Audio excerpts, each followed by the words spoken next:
The Devils made a signing over the weekend, but it's not really a big one. But you got to start somewhere. And also, we have an update regarding Luke Hughes' contract, and it concerns me a little. We have a lot to break down in today's episode of Locked On Devils. Buckle up, everybody. You're Locked On Devils, your daily podcast on the New Jersey Devils, part of the Locked On Podcast Network, your team every day. Hi, this is Bryce Salvador, and you're Locked On Devils with Trey Matthews. Elliott scores! Oh, Steven stepped up, nailed it. Brodor's got the puck. What a shot. The Devils win the Stanley Cup.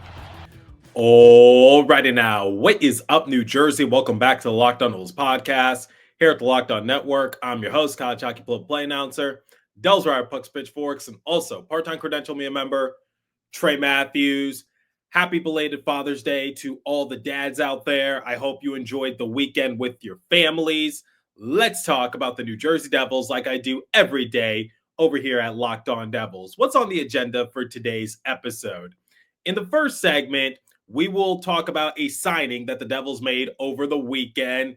Not the biggest news in the world, but it's still worth talking about. Then in the second segment, Daily Faceoff is reporting that Luke Hughes and the Devils are open to a bridge deal.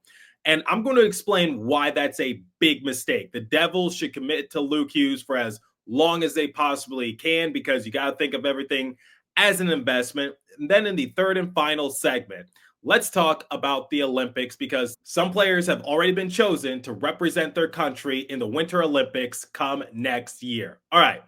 Who did the Devils sign over the weekend? They signed Juho Lammikko. Does that name sound familiar? Well, it really shouldn't, because he only played a few seasons in the NHL prior to being in Switzerland. But here's the report. The Devils signed Lammikko to a one-year, one-way contract worth $800,000. He is 29 years old. He spent last season playing for the NL in Switzerland. He stands 6'3", weighs 205 pounds. He posted 38 points in 48 games this past season. He had 13 goals, 25 assists. His assist total was tied for the team lead, while his plus-minus rating, plus 23, placed him second on the club and ranked third league-wide. If you're curious, the team that he played for in the NL was the ZSC Lions. And the Lions made the playoffs, and he recorded 8 points in 13 playoff games. He had 5 goals, 3 assists. They actually captured the league championship. Lammikko spent the last 3 years with the Lions, scoring 112 points, 48 goals, 64 assists in 144 games played. In 2022-2023, he led the team in points with 40, while his 24 goals were tied for third most in the NL. He finished in the top 5 of team scoring all 3 seasons. Lammikko had 19 points, 12 goals, 7 assists in 32 career NL playoff contests, and he helped the Lions win consecutive championships the past 2 seasons. Now, what makes this interesting is that, according to my boss, Nick Villano, over at Pucks and Pitchforks, he actually signed a 3-year extension with them 6 months ago, and they talked about his value and how he's an important asset to the team and its future championship aspirations. It's possible that he had an NHL clause in the contract, but it's rare to see a player get out of a deal with so much time left on it. This year at Worlds, Lammikko was teammates with Lenny Haminaho for Team Finland. Lammikko has also won gold twice during the Worlds tournament, 2019 and 2022. Worth mentioning, Erik Haula is also Finnish, but I don't think that fact is very relevant in that sort of case. Just pointing out that Lammikko and Haminaho are teammates, so there's a Devils connection of some sorts. Lammikko does have NHL experience. He played with the Florida Panthers and the Vancouver Canucks during the 2018-2019 season with Florida. He appeared in 40 games. He had 6 assists for a grand total of 6 points. Then come next year, he played overseas, but then he returned to the Panthers for the 2021 abbreviated 56-game COVID season. In 44 games played, he had 4 goals, 1 assist for a grand total of 5 points. He was traded to Vancouver, and he saw a much bigger role for the 2021-2022 season. Bruce Boudreau saw great potential in him. 75 games played, 7 goals, 8 assists for a grand total of 15 points. Boudreaux said that he was impressed with Lammikko's ability to forecheck, and he was basically a spark plug. So he does have NHL experience, and I think that's what made the Devils comfortable with giving him a chance. Now, what are my expectations for this signing? Well, like I said, you got to start somewhere. And when it comes to center depth, the Devils are a little spread thin for the time being because you got someone like Dawson Mercer. I said it in the previous episode. Mercer doesn't like playing center. He prefers to play wing. But when Jack Hughes went down with his injury, he understood why Sheldon Keefe elected to play him there. Curtis Lazar is a UFA. I do want the Devils to give Lazar another chance. I felt as though Lazar was very useful for the Devils prior to his knee injury this past season, but obviously that's going to be up to Tom Fitzgerald and Sheldon Keefe. Do they want to bring Lazar back? Because to close out the season, Lazar saw his role decrease. In fact, he didn't appear in any playoff games. Eric Haula, he might be on borrowed time. He's on the chopping block. So the Devils have no depth behind those 3 players, Curtis Lazar, Eric Haula, and Dawson Mercer. You got to start somewhere. Obviously, this is not going to be the only move that Tom Fitzgerald makes, but don't overreact to it. Take it with a grain of salt. My expectation for Lammikko is that if the Devils do end up moving him down to the AHL, then that's really not a big cap hit. It's a one-way deal. We'll see what happens, but I'm not really expecting much from Lammikko. It's just basically get the ball moving just a little bit more. And honestly, he might not be on the NHL roster come the start of the season, but we'll wait till training camp. We'll wait till the preseason. We'll wait to see how it turns out because you could get a few surprises. We saw that with Kevin LeBanc when he signed a PTO contract with the Devils, and he showed out during preseason. And as a result, he got a new deal with the Columbus Blue Jackets.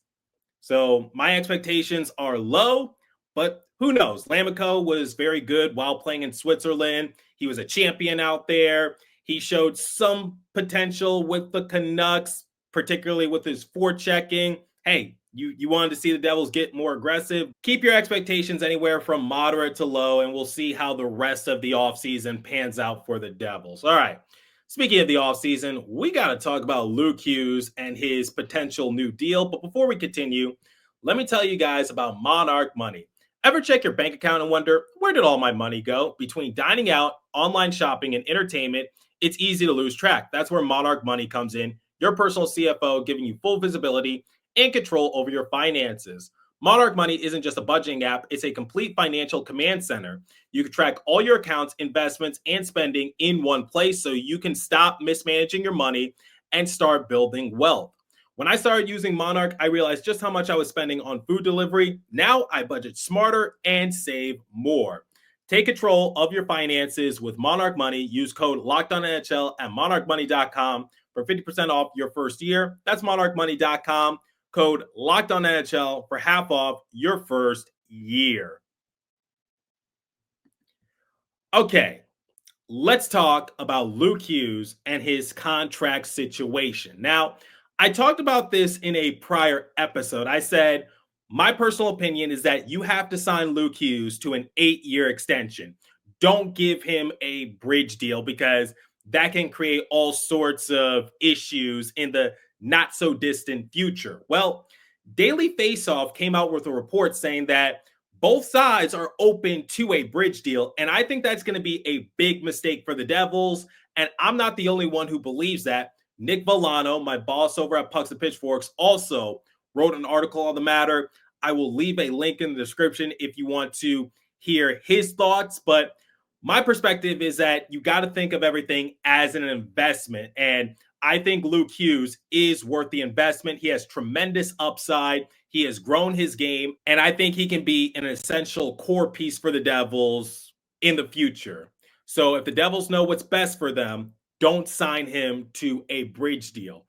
Nick talked about the potential problems that the Devils could run into. There are traditional risks with a bridge deal, let's say an 8-year deal would cost the Devils a little more than the Wild paid Brock Faber. So Faber signed an 8-year, $8.5 million extension. So instead of an 8-year deal for $9 million, the Devils could get him to sign a 3-year deal for $6 million. While that $3 million in savings will be important when the Devils only have $12 million to spend this offseason, the Devils will have more than $31 million in cap space come next season. Signing Luke to save money for literally one offseason is such a short-sighted move. And remember, the Devils could be in the running for Quinn Hughes in a couple of seasons, will become a UFA, and it's highly speculated, as proven by the front office, by the Canucks, which was idiotic on their part, that maybe Quinn wants to team up with his brothers. Obviously, Jack is locked up long-term. You probably want to get Luke locked up long-term, so that way Quinn can come to New Jersey. But if Luke is only signed to a 3-year extension, then not only do you have to worry about Quinn, you got to worry about Luke as well. Not really worth the headache, if you ask me.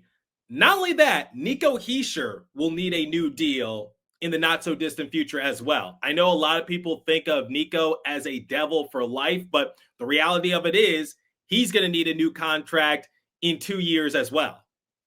So that's something you definitely got to factor in as well. Now, here's the thing. Sometimes bridge deals do work out. For example, Cody Glass signed a bridge deal with the Predators. And looking back at it, Cody Glass isn't worth the $2.5 million that he was paid originally. But I don't think Luke Hughes is going to have that sort of issue. Here are some other logistics that you might run into. If Luke grows like we expect him to, $9 million is going to be a bargain. 3 years from now, he'll be 24 years old. If he gets top of the market money, that would be between 11% and 13% of the salary cap. The cap is expected to grow over $113 million in 2027. We don't have predictions for 2028, but even in 2027, 13% of the salary cap would be close to $15 million. So I think Luke's stock is going to continue to grow. But on top of that, Nick also mentioned this, if the Devils sign Hughes to a bridge deal, he'll be eligible for an offer sheet at the end of it. Could the Devils be at risk of a painful decision when everything is said and done? I'm sure you don't want to wait and see. You want to get Luke locked up for as long as you potentially can. So many things. Remember, Luke is not eligible for an offer sheet. So the Devils still have power in that regards. I get it. A bridge deal could be a quick, easy fix, but you're going to have to be patient with the Devils. I'm sorry. That's just the reality of it. I know you probably don't want to hear it. You could say like, oh, we've been patient for so many years and still nothing to show for it. But look, I would much rather the Devils take their time this offseason than really shoot themselves in the foot. You got to think of everything as a long-term investment. And if the Devils just sign Luke Hughes to a bridge deal just to save money this offseason, it can really come back to bite them. So with all those logistics, with all those things into consideration, best case scenario for the Devils, sign him to that lengthy extension. I think he's going to be worth it. So let's just recap. Bridge deal will just result in saving money now, but it won't really matter in the grand scheme of things because the Devils will have more cap to play with come next offseason. Nico Hischier, he will need a new contract in a couple years. Quinn Hughes could make his way to the Devils. You never know. Regardless if Quinn gets traded or not within the next year or so, I'm sure once he hits the open market, he would consider the Devils as one of his destinations. This offseason, Fitzy says he wants to change it up a little bit. And with that, you're going to have to get rid of a few contracts. I talked about Andre Palat, Eric Haula, maybe Dawson Mercer. Either way, you're going to have to make things work in that regard. So I think the Devils will still get some money to play with. Might not be a lot, and they're definitely not going to be in the running for Sam Bennett or Mitch Marner. But at the same time, I just need the Devils to go after some depth scoring. So that's where I stand with Luke Hughes and his potential new deal. I do think a contract is going to get worked out.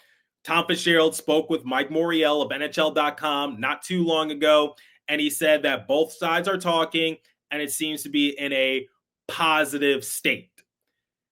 Luke is going to be back with the Devils. So we'll see what happens, but there's your update when it comes to Luke Hughes. I really hope that daily Faceoff report is incorrect. Okay, let's talk about the Olympics to close out today's episode. Some players are already locked in to represent their respective countries come next year. So for Team USA, you got Jack Eichel, Quinn Hughes, Austin Matthews, Charlie McAvoy, Brady Tkachuk, and Matthew Tkachuk. There's your first 6 for Team USA. I know a lot of people are disappointed that Jack is not included, but here's the reality of it. It's not really a surprise. Think of it like this. Connor Hellebuck is not even locked up, and Hellebuck is now the reigning MVP and also back-to-back Vezina winner. I think for Jack, he needs to prove that he's fully healthy. He did appear at Four Nations, but he didn't really do anything memorable.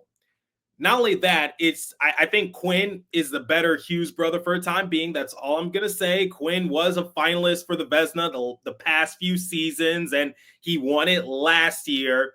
I think Team USA is good for a time being. I do expect Jack to join them at some point, but in terms of being the first 6, yeah, that's to be expected. You can't have Team USA without the Tkachuk brothers. They're like the heart and soul of it all. We saw what they did during Four Nations. Austin Matthews, can't have it without him. Jack Eichel, already an established champion. He also performed well during Four Nations. Charlie McAvoy, he was one of the captains for Team USA during Four Nations. I hope he's recovering well from his shoulder infection. Then for Team Swiss, you got Timo Meier, Jonas Siegenthaler, and Nico Hischier. What else did you expect?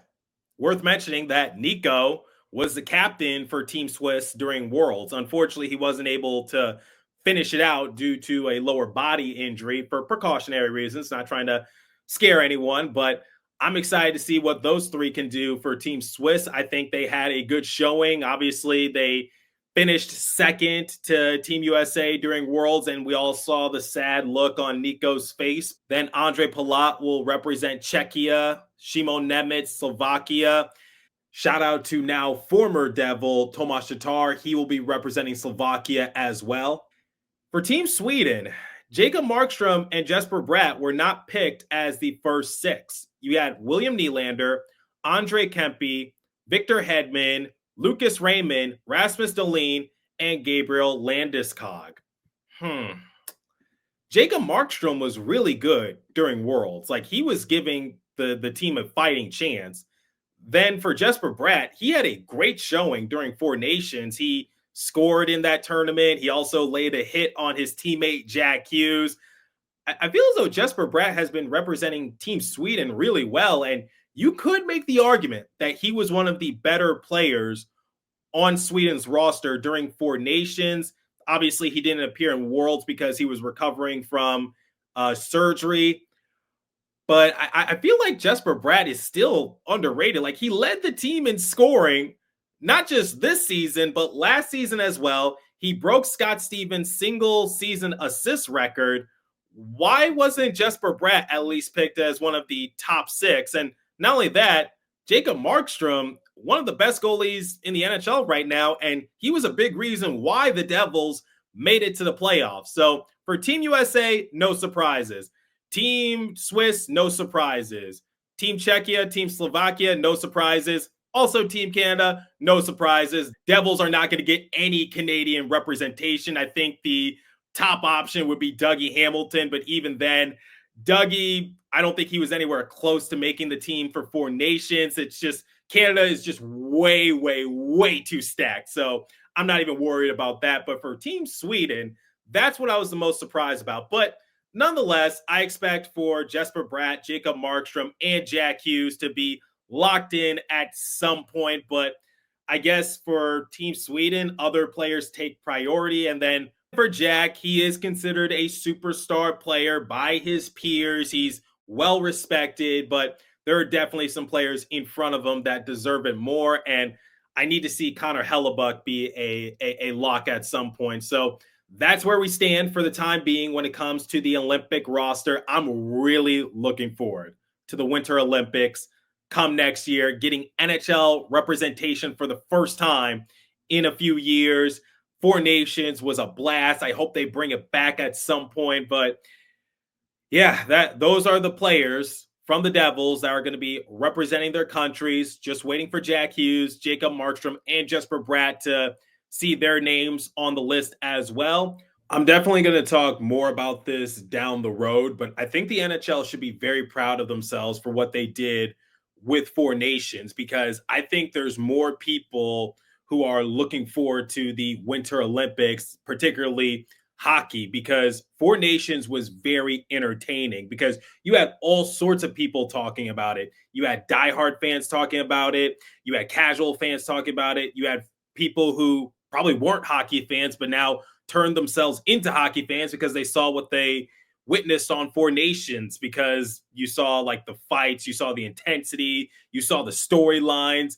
It was aired everywhere. You had celebrities talking about it. You had politicians talking about it. Not going to get into the political state of it, but you get the point. It was a very popular event. I even talked to Connor McDavid about it, and he said that he wants to see all nations represented. And he mentioned that the Olympics could be a very good platform for other countries that didn't get the chance to participate in Four Nations. Unfortunately, we're not going to see Team Russia led by Alex Ovechkin. We know what happened, but I'm going to refrain from talking about it. But I'll just say this: I've said it on my show before. I think you do need to have Russia because there's a lot of great Russian players, but seeing Slovakia, Czechia, Switzerland participate in the tournament, we didn't see those teams in Four Nations because Nico even said that they didn't have enough NHL players to field the team. But it's been a great impact in sports in general, because you ever heard of the old phrase copycat league? Well, the NBA, they might get rid of their normal all-star game format and do a Team USA versus Worlds type of tournament in February mid-season. I don't know how the players would feel about that, just because it seems like you're taking away the title of being an all-star. But at this point, I think all-star games are just titular because people just want the title and they don't really care about the game. But the NHL has done a phenomenal job, and I can't wait to see how the rest of the rosters shake up. And like I said, I'm going to talk more about this down the road when we get closer to the Olympics. Let me know your thoughts. What did you think of the Lammikko signing? What do you think the Devils should do when it comes to Luke Hughes' extension? I'm curious to hear your thoughts. Leave a comment down below if you're watching on YouTube. If you're listening on podcast streaming service, hit me up on my personal X Page app at TreyMatt4 or the show's X Page app at Locked On Devils. As for today's episode, that's all the time I have for you. Continue to stay safe. Have a wonderful day in New Jersey. Go Devils. I'll catch you guys next episode. Thanks for listening once again.